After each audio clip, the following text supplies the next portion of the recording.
Eu agora estou lidando com a prefeitura de Rio Pardo, que me chamou para dar uma olhada numa praiazinha que o prefeito fez no ano passado. Aliás, para fazer aquela praia, ele fez uma devastação indecente. Horrível. Mas já está feita. Aí ele estava preocupado que um frigorífico que tem atrás da praia está largando um líquido preto lá. E a coisa fedia um pouco. Então ele me chamou para ver o que está acontecendo lá. Aí eu vi que tem um frigorífico lá que oficialmente abate o que está permitido abater pelo DEMA, pelo Departamento do Meio Ambiente, umas 400 reses, mas na realidade ele abate umas 800 por dia. É um frigorífico enorme, pertence a uma cooperativa que está meio quebrada, mas está nas mãos de marchantes, gente que só quer ganhar dinheiro.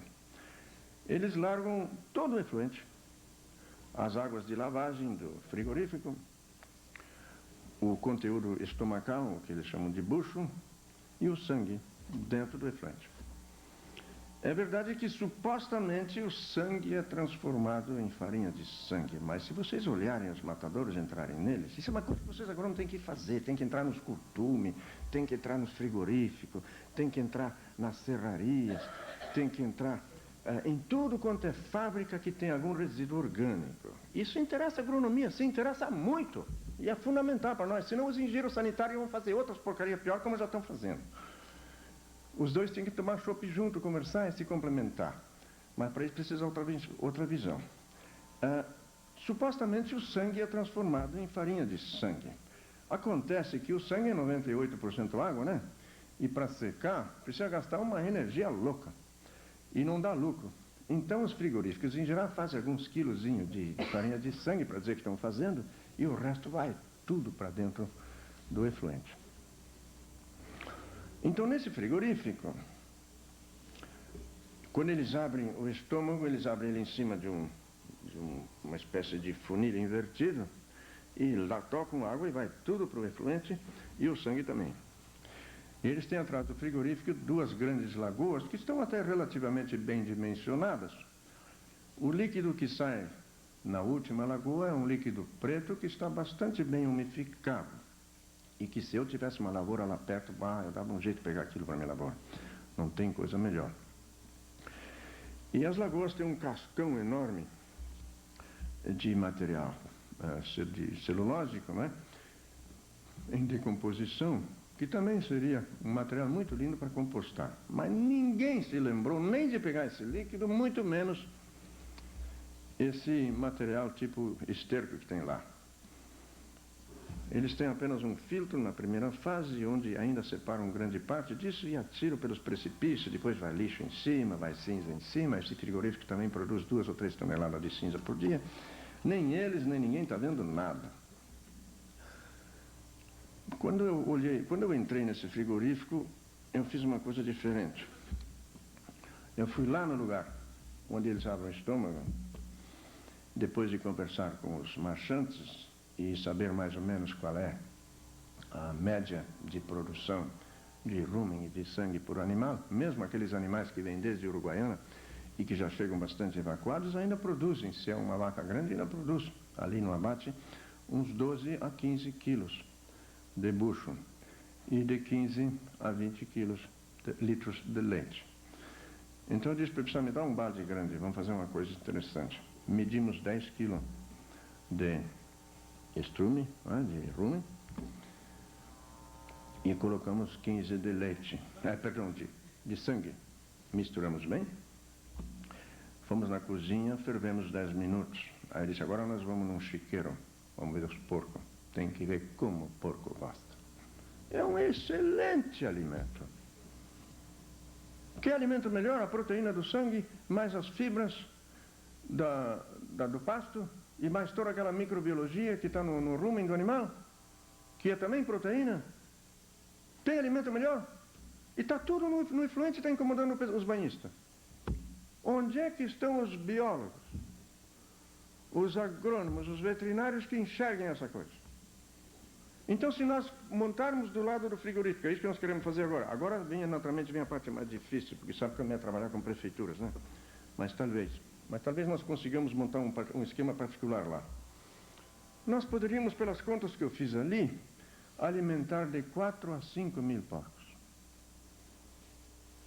E estaria 90% do problema de poluição resolvido. Depois, aquela água de lavagem é tão pouca coisa, que então sim, como nas lagoazinhas de sedimentação, ou quem sabe uma lagoa de pré-sedimentação, com floculação e um biodigestor atrás, nós poderíamos fazer uma grande coisa. Esse tipo de coisa nós temos que fazer hoje. Temos uma quantidade fabulosa de riqueza aqui nesse país. E não só nisso, eu poderia contar como esse, eu poderia contar centenas de exemplos diferentes. Mas eu vou entrar numa parte mais fundamental. Nós temos aqui um livro muito importante que nós conseguimos que fosse traduzido para o português.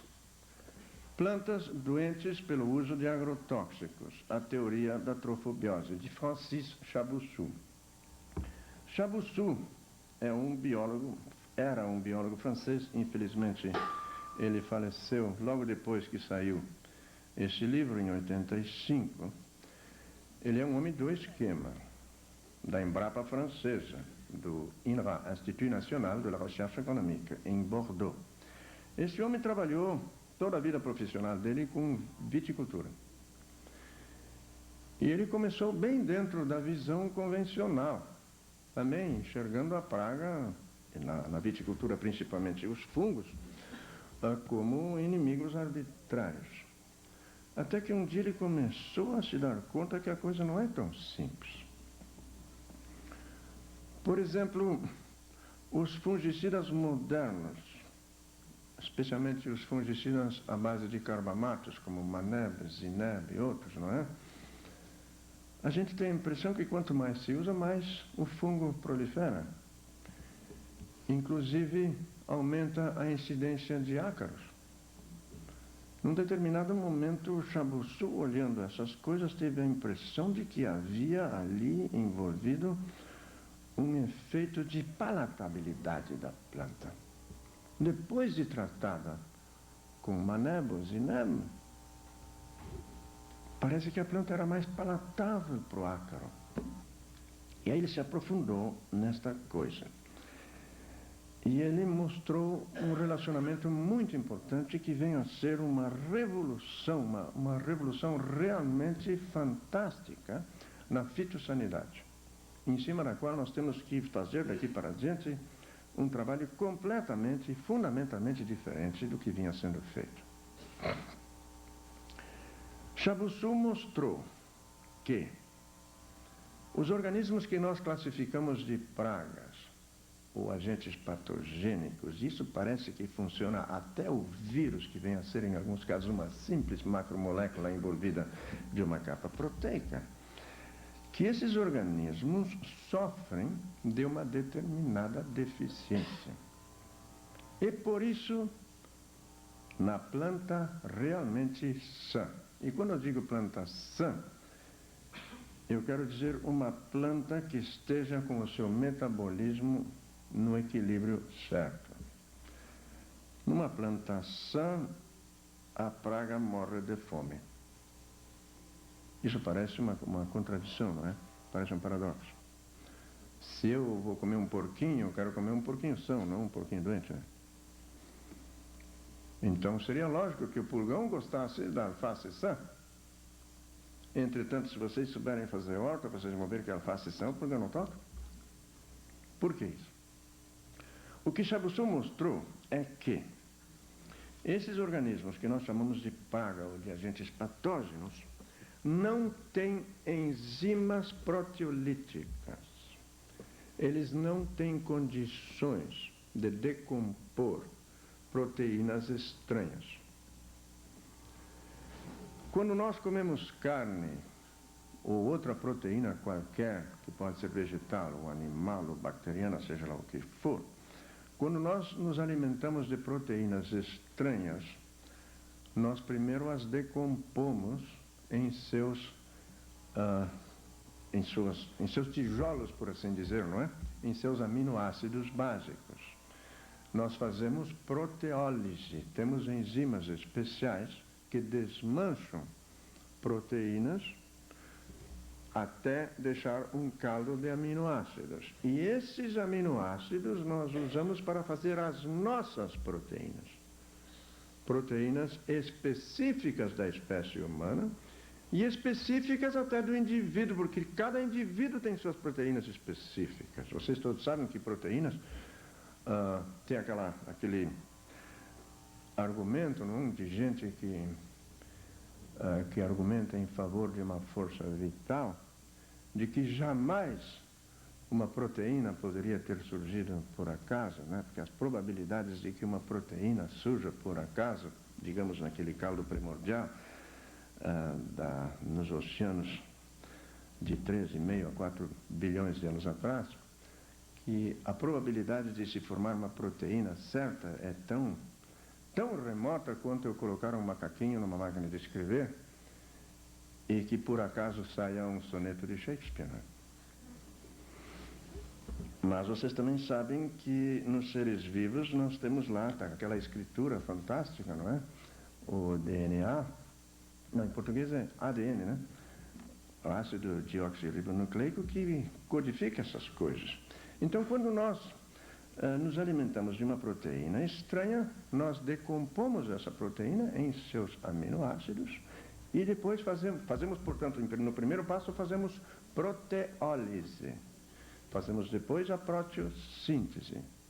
É algo assim, para usar uma imagem mais simples, como se eu demolisse uma casa, não é?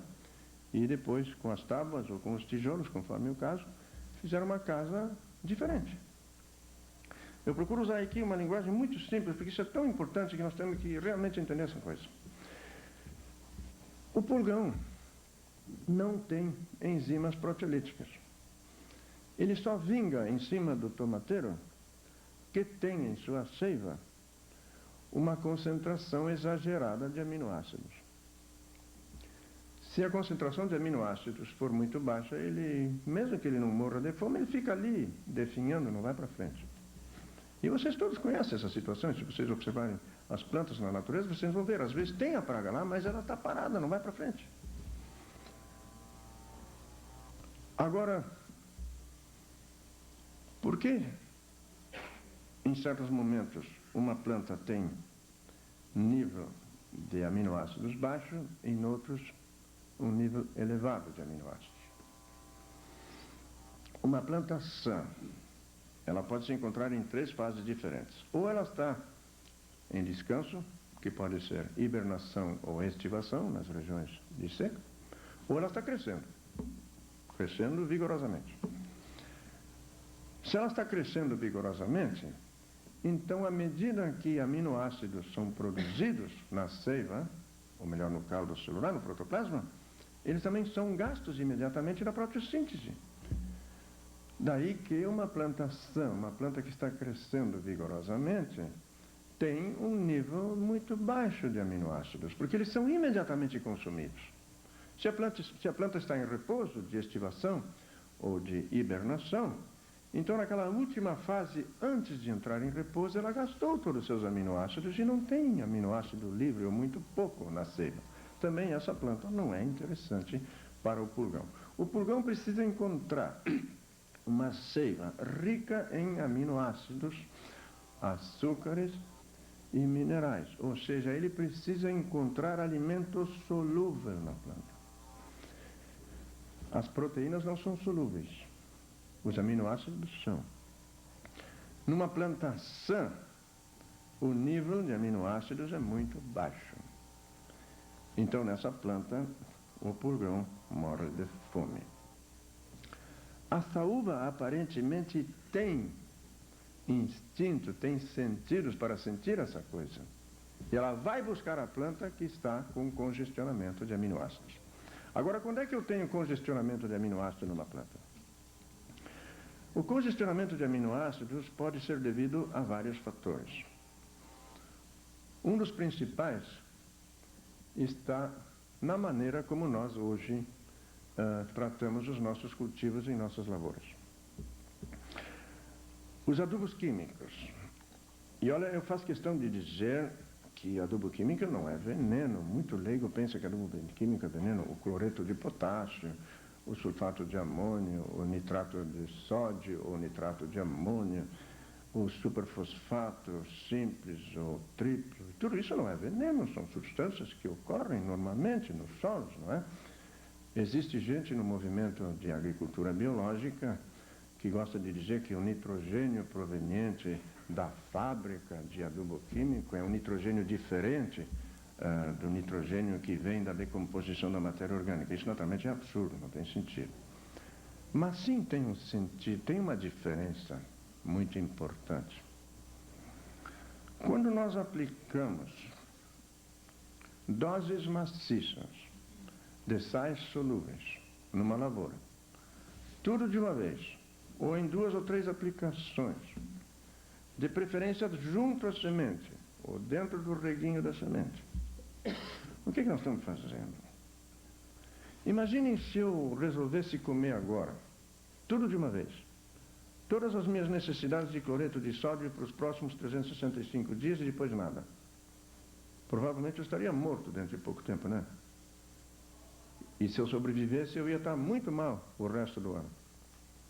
Mas nós fazemos uma coisa parecida com nossas plantas. Nós entregamos ali ureia. Tem 45% de nitrogênio, uma substância, não vem a ser propriamente um sal, mas é quase um sal, totalmente solúvel. Sulfato de amônio, totalmente solúvel. Em vez de entregar fosfato tricálcico, nós entregamos um monofosfato totalmente solúvel. Nós estamos fazendo uma coisa parecida com nossas plantas. Nós obrigamos aquela planta a pegar um excesso daquele nutriente, de se regurgitar totalmente naquele momento. Depois, grande parte daquilo ou se fixa, ou é lixiviado, e a planta agora está carente. Ou ela pega de mais de um, de menos de outro. Nós estamos mexendo violentamente com o metabolismo daquela planta. Ou ela está com excesso de fósforo, ou de potássio, ou de nitrogênio, ou está havendo antagonismos entre os diferentes macronutrientes. Enfim, nós sempre levamos aquela planta ou quase sempre levamos aquela planta a uma situação de nutrição desequilibrada. Se nós agredimos aquele solo com herbicidas e depois mecanicamente destruímos o humus, destruímos a microvida, nós fazemos mais uma coisa importante. Nós colocamos aquela planta numa situação onde ela terá dificuldades de absorver microelementos. A absorção dos microelementos quase sempre depende da microvida do solo. Se vocês olharem hoje na Europa, por exemplo, na Alemanha, no Vale do Reno, lá na região de Ludwigshafen, no sul, uma região onde eu trabalhei na década de 50, tínhamos lindos vinhedos lá. Mas de lá para cá fizeram uma coisa que é o contrário da reforma agrária. Eles juntaram os pequenos para fazer grande.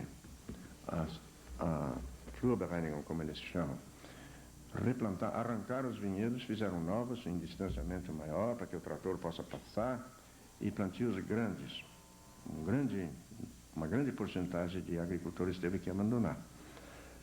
E de fato eles têm hoje vinhedos enormes e fortes, de alta produtividade. Mas se a gente olhar pela janela do trem, lá hoje no verão, mês de agosto, está tudo amarelo. Tremendo problema de clorose, que antigamente não tinha. Clorose é falta de ferro, né? Mas está sobrando ferro naqueles solos. Acontece que 10 a 30 aplicações de veneno por ano. A adubação maciça com sais minerais solúveis. E a passagem 20 a 30 vezes de máquinas pesadas, de tal maneira compactaram aquele solo, que as plantas não têm uma micorriza no solo, não tem uma vida naqueles solos.